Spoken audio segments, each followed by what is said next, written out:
बिस्मिल्लाहिर्रहमानिर्रहीम। अस्सलाम वालेकुम। प्रोग्राम एक्सपर्ट्स में मैं आपको खुशामदीद कहूँगी। नाज़रीन, इस वक्त जो सबसे बड़ी पेशरफ्त है, शरी मज़ारी के बाद फवाद चौधरी ने भी तहरीक इंसाफ से रास्ते जुदा कर लिए हैं। इसी खबर से हम अपने प्रोग्राम का आगाज़ करेंगे क्योंकि ये एक बड़ी ब्रेकिंग न्यूज़ है। पाकिस्तान तहरीक इंसाफ को एक बड़ा धचका।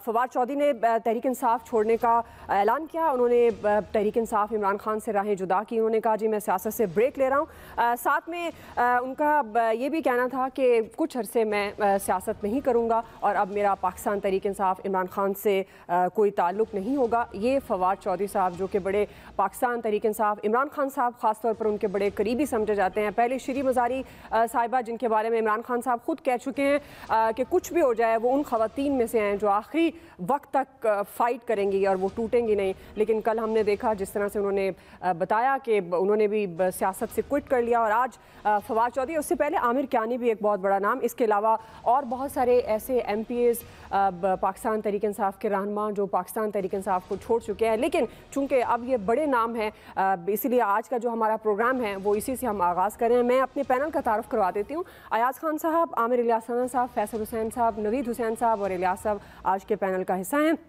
और अयाज साहब, मैं आपसे आगाज़ करूँगी क्योंकि ये एक बड़ी अहम डेवलपमेंट, अगर ये कहा जाए तो गलत नहीं होगा कि पाकिस्तान तहरीक इंसाफ को अब तक जितने लोगों ने छोड़ा उसमें शरी मज़ारी साहिबा और उनके बाद फवाद चौधरी साहब एक बड़ा नाम है। तो आप इसको किस तरह से देख रहे हैं? आपको लग रहा है ये एक इमरान खान साहब के लिए एक मुश्किल होगा ये बर्दाश्त करना, फवाद चौधरी साहब का भी जाना?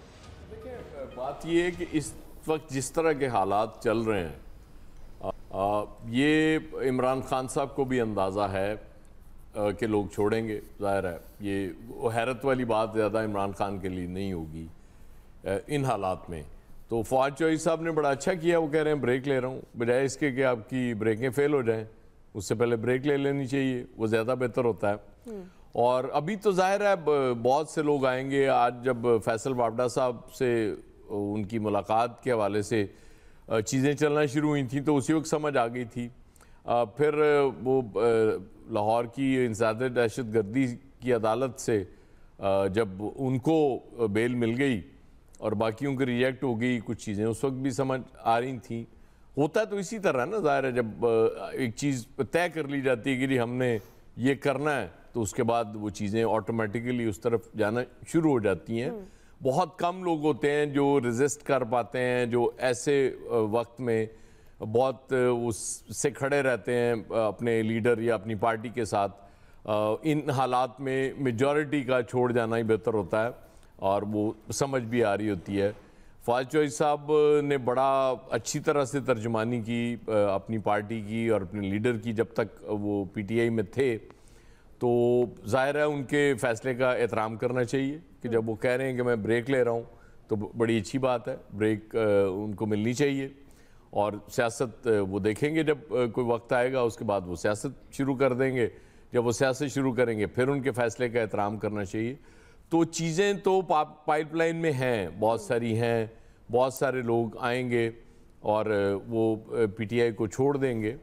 अब मसला सिर्फ वही होगा कि अब एक और नई चीज़ जो मैं सुन रहा हूँ ना, उससे पहले कि PTI पे पाबंदी की बात तो खैर वो ख्वाजा आसिफ ने की आज, लेकिन वो ज़ाहिर है गौर की बात कर रहे हैं। तो मुझे नहीं लगता कि पीपल्स पार्टी स्पेशली या ANP इस चीज़ के लिए तैयार होगी कि एक पॉलिटिकल पार्टी पे पाबंदी लगा दी जाए। तो उसका भी एक रास्ता निकाला जा रहा है जो मुझे समझ आ रही है कि इमरान खान पे क्यों ना पाबंदी लगा दी जाए। सही, जैसे MQM की बात हो रही कि दूसरी MQM बना दिया जाएगा। बहुत कोशिश इस वक्त तो यही नज़र आ रहा है। जो हालात हैं PTI के बड़े मुश्किल हालात हैं और देखना पड़ेगा कि इन हालात से ये कैसे निकलते हैं। बज़ाहिर तो रास्ते मतलब बंद नज़र आ रहे हैं, गलियां सारी बंद हैं। आया साहब, एक ज़िम्नी सवाल, बहुत सारे फॉलोअर, बहुत सारे लोग पाकिस्तान तहरीक इंसाफ में अगर हैं तो वो ज़ाहिर है इमरान खान साहब का नाम है। अगर इमरान खान साहब माइनस होते हैं तो आपको लगता है PTI स्टैंड करेगी? क्योंकि ख़बरें अब ये भी आ रही हैं, ऑल्दो सोशल मीडिया की सारी खबरें सही नहीं भी होती हैं, कि असद उमर और शाह महमूद कुरैशी कोई नई PTI बना लें, मतलब जिस तरह MQM के अंदर से जमातें निकली। देखिए, दुआ पॉसिबल तो सब कुछ होता है और इसलिए पॉसिबल हमारे मुल्क में होता है कि ये पहली बार नहीं होने जाएगा ना, ये बेशुमार दफ़ा हो चुका, कोशिश भी होगी। अब मसला वही है कि वो वोटर अगर नाराज़ होता है, अभी तक तो मुझे नहीं नज़र आ रहा, सच्ची बात है, वोटर नाराज़ होता हुआ अपनी पार्टी से, अगर वो नाराज होता है तो उसको खुश आप करेंगे तो वो उधर से नाराज होकर आपको वोट देगा ना, कि वो या तो वोट ही नहीं करेगा अगर वो इतना जो आपने अभी तक कर दिया उस वोटर के साथ, तो या फिर ये है कि वो किसी ऐसे कैंडिडेट को वोट दे देगा जो ज़ाहिर है आपके मुखालफत में खड़ा होगा। तो इसलिए ये इतना आसान नहीं है। देखिए मैं आपको एक बात बता दूं, पॉलिटिकल पार्टीज कभी ख़त्म नहीं होती उन कोशिश की, मतलब वक्ती तौर पे आप मतलब समझें कि आपने फतह पा ली, आपने ख़त्म कर दिया, लेकिन वक्त के साथ हमने देखा है कि वो पार्टीज दोबारा इमर्ज करती हैं और उसके बाद फिर आगे आती हैं। पीपल्स पार्टी की मिसाल हमारे सामने है। नवाज शरीफ साहब को जब आपने हटाया उसके बाद कहाँ उनकी पॉपुलैरिटी पहुँच गई हुई थी नवाज शरीफ साहब की, और उसके बाद फिर जब आपने वो इक़्तिदार ले लिया, वो जो आपको नहीं लेना चाहिए था, अगरचे आप कहते हैं कि आईनी तरीका हमने इख्तियार किया, लेकिन वो जब वो करने वालों ने इतराफ़ कर लिया कि जी हमने ये किया था, तो उसके बाद फिर आईनी तरीका रह नहीं जाता। इसलिए ये वक्त मुश्किल है, जाहिर है पार्टियों पे आया करता है, और इसी में तो वो इम्तहान होता है लीडरशिप का, वो क्या करती है। ठीक है, मैं सब आपकी तरफ दोबारा आऊँगी क्योंकि इस पर भी हम बात करेंगे कि अब जो इमरान खान साहब ने मुज़ाकरात की दावत दी है, तो क्या ऐसी सिचुएशन में अब मुज़ाकरात की दावत या मुज़ाकरात का कहना क्या वो कहीं ज़्यादा लेट तो नहीं हो गया या पॉसिबिलिटी है। आमिर साहब, आप किस तरह से देख रहे हैं फवाद चौधरी, श्री मज़ारी साहिबा के बाद अब फवाद चौधरी साहब ने भी तहरीक इंसाफ से रास्ते जुदा कर लिए हैं, कितना मुश्किल वक्त है ये पाकिस्तान तहरीक इंसाफ के लिए, और ख़ासतौर पर क्योंकि पहले तो पीटीआई के अपने रहनुमा कह रहे थे कि ये वो लोग छोड़ रहे हैं जिनको टिकट्स नहीं दी पार्टी की या कोई इतने इंपॉर्टेंट लोग नहीं थे, लेकिन अब जो हम देख रहे हैं ये इंपॉर्टेंट लोग थे, बड़े कोर ग्रुप, और ख़ासतौर पर फवाद चौधरी साहब ये तो इमरान खान साहब के पाकिस्तान तहरीक इंसाफ के तर्जुमान, और ये मीडिया के हवाले से भी इनका बड़ा अच्छा एक ब्रेकिंग देने वाले फवाद चौधरी साहब, पाकिस्तान तहरीक इंसाफ के हवाले से मैं बात कर रही हूँ। तो ये बिल्कुल जी, जब ये थे जमात में, अब तो खैर उन्होंने रास्ते अलग कर लिए हैं, तो आमिर साहब आप किस तरह से देख रहे हैं, कितना सेटबैक होगा पाकिस्तान तहरीक इंसाफ के लिए, इमरान खान साहब के लिए किस तरह से होगा ये फवाद चौधरी साहब का जाना? मुशर्रफ से चले, जरदारी पे पहुंचे, गिलानी के मावने खसूसी बने, और किबला इमरान खान साहब के साथ मिले और मीडिया को पूरी तरह डंडा देने की कोशिश की, हर तरह से दबाने की कोशिश की। प्रेस कॉन्फ्रेंस मेरे से पहले कैबिनेट का कोई फैसला जारी नहीं करेगा, पैमरा से नोटिस जारी कराए इन मौसूफ वजीर इत्तलात ने, और हमने जाके जवाब दिए कि जो हम कह रहे हैं आप फेक खबर जो कह रहे हैं, ये वही खबर है जो उसके बाद फवाद चौधरी ने आके ब्रेक की। ये ब्रेकिंग होती थी कि मेरे से पहले कोई ना बोले, वो सबको एपीपी और पीटीवी बनाना चाहते थे। ये थे वजीर इत्तलात, ये थी ब्रेकिंग, मकाफात अमल इसको कहते हैं। ये तड़ियां रिपोर्टरों को लगाया करते थे, मालकान को फोन किया करते थे, ये मौसूफ वो वजीर इत्तलात थे। अब भाग दौड़ कैसी, 2-2 घंटे के बाद गाड़ियों से निकल के भाग पड़े। बुरा लगता है, दुख लगता है कि इस तरह बात करते हैं। ये जिनको कह रहे हैं ना कि अयाज साहब ने कहा बहुत कम लोग होते हैं, और भाई वो पीपल्स पार्टी भरी पड़ी है ऐसे लोगों से, नून वाले भरे पड़े हैं। 6-6 महीने से लेकर 2.5 पौने 3 साल इमरान खान साहब के अकूबत खाने उन्होंने गुजारे। किसी और की क्या बात करते हैं, मार्शल की बात ना करें। ये जो अदलिया, फौज और इमरान खान का नेक्सस था, उसके ऊपर कोई लोग पार्टियों को नहीं छोड़ के गए, इनके तो पल्ले ही कुछ नहीं है। अभी इनको किसी को हवालात में जाना नहीं पड़ा। ये जो सियासतदान है ये सारे जुडिशल हुए हैं, सीधे जेल में चले गए हैं। ये पुलिस के हाथ नहीं चढ़े, वो हाथ चढ़े हैं वर्कर, जिनके लिए नाम लेने को ना इमरान खान तैयार, ना पार्टी के वकला तैयार। जितने बड़े लीडर उतने बड़े वकील तैयार। मुझे बताएं किस वर्कर के लिए जा रहे हैं? ये सारे के सारे वहां जा रहे हैं जहां से माल पानी आ रहा है। लीडर भी वहीं, वकला भी वहीं, और जनाब मातम किस चीज का है मुझे नहीं समझ आ रही। भाई आप सियासतदान है ना, आप सियासत में क्यों आए थे? फिर आपको अच्छे और बुरे का सामना करना चाहिए। ये अब रोना धोना क्यों है? जब आप इन सब को अंदर कर रहे थे, नैब के साथ न्याजी साहब मिलके और फौज का वो हिस्सा जो एस्टेब्लिशमेंट, सब ने देखा कि 17-18 में क्या नहीं किया। फिर वो मुसलसल चलता रहा, आखिरी साल में वो पीछे हटे। जब पीछे हटे हैं तो आज जनाब वो शुरू हो गया कि जी पता नहीं क्या हो गया। भाई कुछ नहीं हुआ। अभी आपको बेल इस तरह मिल रही है, उस वक्त अदालतें नंबर नहीं लगाती थी, 2-2 साल पड़े रहती थी एप्लीकेशनें। अर्जेंट एप्लीकेशन दी जाती थी कि जी सुन लें, वो कोई कोर्ट नहीं सुनती थी। यहां पे दिन में 4-4 दफा जजेस सुनते हैं और 4-4 घंटे 4-4 दिन वेट करते हैं कि इमरान खान साहब आएंगे। इससे ज्यादा तेजी का इंसाफ कभी, बल्कि इस दफा तो शायद पाकिस्तान की अदलिया को इंसाफ देने में कुछ नंबर बढ़ जाए, वरना तो ये नीचे से टॉप में आ रहे थे। ये तो अब बिल्कुल नई हिस्ट्री हमारी अदलिया कर रही है कि जनाब जिस हाई कोर्ट में चले जाएं सबको जमानतें फटाफट मिलती हैं, बहुत अच्छी बात है। लेकिन मेरा सवाल वही होगा कि चीफ जस्टिस साहब आप छुट्टियों पे 2 महीने क्यों जा रहे हैं? आप ये सस्ता इंसाफ आम आदमी की जो 50,000 दरखास्तें आपके पास हैं और लाखें दरखास्तें जो लोअर कोर्ट्स में पड़ी हुई हैं उनको लगवाएं।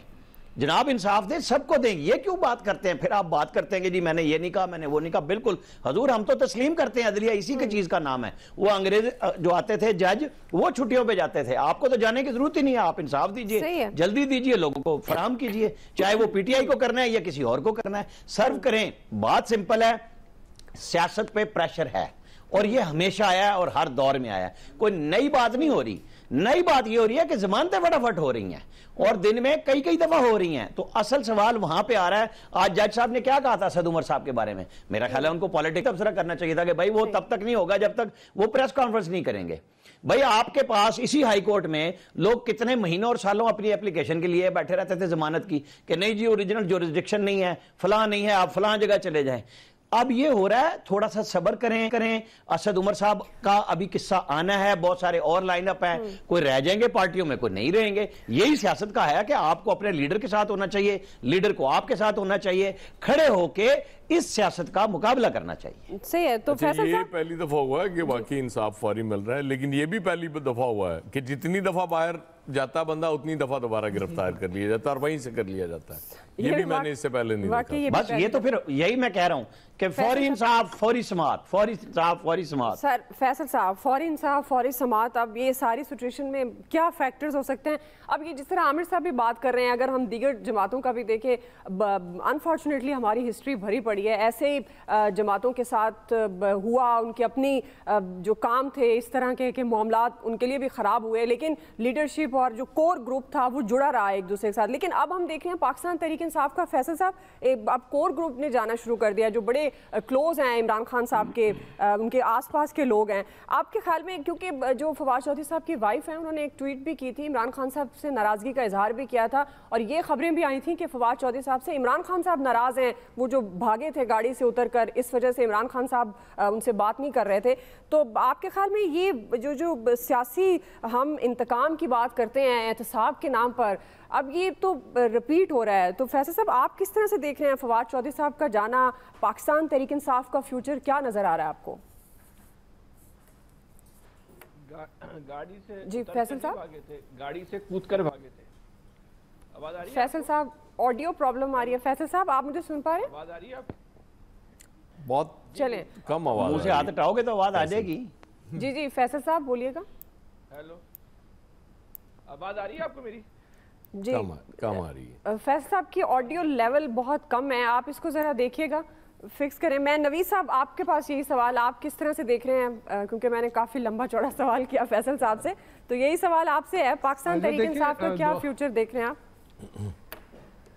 देखिए दुआ, मेरे ख्याल में अभी तक जितने सियासी बोने और सियासी इब्नुल वक्तिये और अपॉर्चुनिस्ट छोड़ के जा रहे थे, वो सियासत में नौवारद थे, उनको लाया गया था, कहाँ से लाया गया था ये भी सबके सामने है। लेकिन अभी जो पीटीआई की सियासत की कदावर शख्सियात हैं, जैसे कल जो है वो शीरी मज़ारी ने और फिर आज जो है वो फवाद चौधरी साहब ने, और अभी जैसे रान साहब फरमा रहे हैं कि आगे और भी लाइन में लगे हुए हैं असद उमर साहब और बाकी लोग, तो इन लोगों का छोड़ना, और मज़े की बात ये भी है कि ये वो लोग हैं जो कि सियासत छोड़ रहे हैं, जो सिर्फ पार्टी को नहीं छोड़ रहे, जो सियासत को छोड़ रहे हैं। और सियासत को क्यों छोड़ रहे हैं वो सबके सामने है। वो मेरे ख्याल में पाकिस्तान की तारीख में ये अभी तो जिक्र हुआ कि जी बहुत दफ़ा हुआ है, लेकिन पाकिस्तान की तारीख में ये नहीं हुआ जो आज हम देख रहे हैं। तो ये पीटीआई का नुकसान नहीं है, ये पाकिस्तान की सियासत का नुकसान है, ये पाकिस्तान की जमहूरियत का नुकसान है, ये पाकिस्तान का नुकसान है कि सियासी तौर पे कदावर शख्सियात जब सियासत से निकल जाएंगी तो पाकिस्तान की सियासत फिर बोनों के लिए ही रह जाएगी, और जब बोने सियासत करेंगे तो फिर सियासत का क्या हाल होगा। इस वक्त ये देखा जा रहा है कि आप आपके कोई भी कॉन्स्टिट्यूशनल राइट्स नहीं है, आपके कोई जमहूरी राइट्स नहीं है। आपको कहा जा रहा है कि जी अदालत से फौरी इंसाफ। मुझे तो बड़ी हैरत हो रही है कि हम यहाँ बैठ के इस चीज़ को डिफेंड करें। किस यार्डस्टिक से, किस तरीके से, कौन सा पैमाना यूज़ करके हम जो है वो इसको डिफेंड कर सकते हैं। आप जो नौजवानों के साथ हो रहा है, देखिए पीटीआई ख़त्म नहीं होगी, जैसे खान साहब ने जिक्र किया, ये हुआ है, ये माजी में हुआ है। जैसे पीपल्स पार्टी के साथ हुआ जब ज़ियाउल हक ने जो है वो टेक ओवर किया था, तो उसके बाद उन्होंने तो कहा था कि जी पार्टी बेसिस पे इलेक्शन करवाएंगे, लेकिन उन्होंने नॉन पार्टी बेसिस पे जो है वो, क्योंकि उनको पता था कि जब भी इलेक्शन होगा पीपल्स पार्टी वापस आएगी, तो उन्होंने 11 साल खींचे पीपल्स पार्टी को बाहर रखने के लिए। लेकिन जैसे ही ज़ियाउल हक साहब गए तो उसके बाद आपने देखा कि पीपल्स पार्टी कैसे वापस आई। इसी तरह 99 में, और उस वक्त भी ये देख लें कि पीपल्स पार्टी, ये कहा जा रहा है कि जी ये शायद अचंभे की बात है कि पीटीआई से लोग छोड़ के जा रहे हैं, उस वक्त भी मेरे ख्याल में आधे से ज्यादा पीपल्स पार्टी जो है वो साइड पे हो गई थी। और फिर यही देखें कि जब 99 में मुशर्रफ साहब का कू होता है और फिर जो है वो नून लीग जिस तरह से 73-72 होती है, 80% नून लीग जो है वो काफ लीग बना के जो है वही एक डिक्टेटर को पॉलिटिकल लेजिटिमेसी देने के लिए उन्होंने वो बना ली थी। यहाँ पे बात ये हो रही है, तो ये कोई अचंभे की बात नहीं है, लेकिन एक चीज जो सामने है इमरान खान की, लेकिन नवीद साहब ये जो आप एग्जांपल दे रहे हैं इससे लोग रिलेट कर रहे हैं, लेकिन कह रहे हैं कि जर्नैलों की डिक्टेटरशिप में और सियासतदानों की सियासत में फर्क है। वो जुड़े रहे, एक इमरान खान वजीर आजम थे, एक शहबाज शरीफ वजीर आजम है। बेनजीर भुट्टो ने ये कैंपेन भी की, और थोड़ा सा लोग इसको इस तरह से भी कंपेयर कर रहे हैं जो आप बात कर रहे हैं। देखिए ये दुआ मेरे ख्याल में ये हम नहीं समझ पा रहे। आज भी देख लें, ये पीछे पीटीआई ने खुद सर्वे करवाया था कि इमरान खान के बाद जो है वो मोस्ट पॉपुलर पार्टी में कौन है, तो वो मुराद सईद का नाम आ रहा था, वो किसी और का नाम नहीं आ रहा था। तो पीटीआई इमरान खान साहब का नाम है और इमरान खान साहब जो है वो पीटीआई का नाम है। तो ये जो यूथ है, मुझे जो सबसे ज्यादा अफसोस हो रहा है वो यूथ जो इमरान खान साहब के साथ है, जो अभी भी उसको अपना लीडर समझती है, उसको हम डिसइल्यूजन कर रहे हैं। उसको हम ये बता रहे हैं कि पाकिस्तान में जमहूरी तरीके से जो है वो तब्दीली नहीं लाई जा सकती, नो मैटर आप कितने भी पॉपुलर हो जाएं। और फिर हमारे पिदरशाही निज़ाम में औरतों के साथ यहाँ जो कुछ हो रहा है, ये पिछले दिनों से 9 मई के बाद से जो कुछ औरतों के साथ हो रहा है, तो हमारे पिदरशाही निज़ाम में ये लगता है कि औरतों को भी सियासत से जो है उनको भी जो है वो तौबा कराई जा रही है। तो ये ना पीटीआई का नुकसान है, मैं समझता हूँ कि ये पाकिस्तान की जमहूरियत का नुकसान है और पाकिस्तान का नुकसान है। बिल्कुल आप सही कह रहे हैं। फैसल साहब, आप किस तरह से देख रहे हैं? ये बात तो दुरुस्त है, जाहिर है जमातें तो बनती हैं, टूटती हैं, और यही हमारी हिस्ट्री हम देखते आ रहे हैं। लेकिन जो बारहा हमारे प्रोग्राम में अयाज साहब ने भी 1-2 दफ़ा बात की, आपने भी कल इंडोर्स किया था कि इस आड़ में जो बेगुनाह लोग आ रहे हैं या वो नौजवान जिनका कोई ताल्लुक नहीं है, उनको पकड़ के लेके जाया जा रहा है, उससे उन्हें गुरेज करना चाहिए। तो फैसल साहब, खासतौर पर हम पर्टिकुलर बात करें फवाद चौधरी साहब का तहरीक इंसाफ छोड़ना, किस तरह से देख रहे हैं आप? फैसल साहब, सुबह से सोशल मीडिया पे आपको आवाज आ रही है मेरी? हेलो, आवाज आ रही है? जी जी बिल्कुल, अब आपकी आवाज है। कराची से आ रही थी तो बोलोगे तो आई जाएगी भाई। असल में पैदल आई है देर से ही। अच्छा, देखिए सुबह और सोशल मीडिया पे मीम चल रही है कि तहरीक इंसाफ को बहुत बड़ा धचका, आशिक फिरदौस अमान जो है उन्होंने तहरीक इंसाफ छोड़ने से इनकार कर दिया। तो ये जो लोग इस वक्त छोड़ के जा रहे हैं, जैसे ये जो अभी फवाद चौधरी साहब गए, इनके आने से तो इमरान खान को नुकसान हुआ होगा, जाने से जो है नुकसान शायद ना हो। लेकिन 2 बातें ये हो, लेकिन इनकी वजह से पीटीआई के बड़े नजरियाती लोग चले गए थे फैसल साहब। अच्छा, मैं आपको बताता हूँ, मैंने कल जो बात की थी ना, आपने कहा कि कल मैंने कहा था कि बेगुनाह वाली बात मैंने नहीं कही थी। मैंने कहा था कि इमरान खान ने कारकुनों को तना छोड़ दिया है। मैंने कहा था कि जो लीडर है माफी मांग के बाहर आ रहे हैं, लेकिन कारकुन जो है उसको सजा मिल रही है, माफी कारकुनों के लिए नहीं है। लेकिन ये कहना ना नजरियाती कारकुन क्या होता है ये पता है तहरीक इंसाफ वालों को? कल हमने आपको बताया था कि नजरियाती कारकुन वो होता है जो बड़ी बड़ी मक्तलगाह से हंसता मुस्कुराता हुआ गुजर जाए। ये बात करते हैं जबर, अभी सारे मीडिया बहुत सारे लोग बैठ के बोल रहे जबर हो रहा है, जबर हो रहा है। पता है तहरीक इंसाफ को जबर क्या कहते हैं? तहरीक इंसाफ को पता है तशद्दुद कहते किसे हैं? तहरीक इंसाफ को पता है कि ऑपरेशन कहते किसे हैं? कराची में ऑपरेशन हुआ था। चलें फैसल साहब, इस वक्त हमें जाना है इस्लामाबाद यकजहती शोहदा कन्वेंशन जो इस वक्त जारी है और प्राइम मिनिस्टर इससे खिताब। इस वक्त अजमत शोहदा कन्वेंशन जारी है। एहसन इकबाल साहब को आप सुन रहे थे। अभी एक ब्रेक लेते हैं, आप हमारे साथ रहिएगा।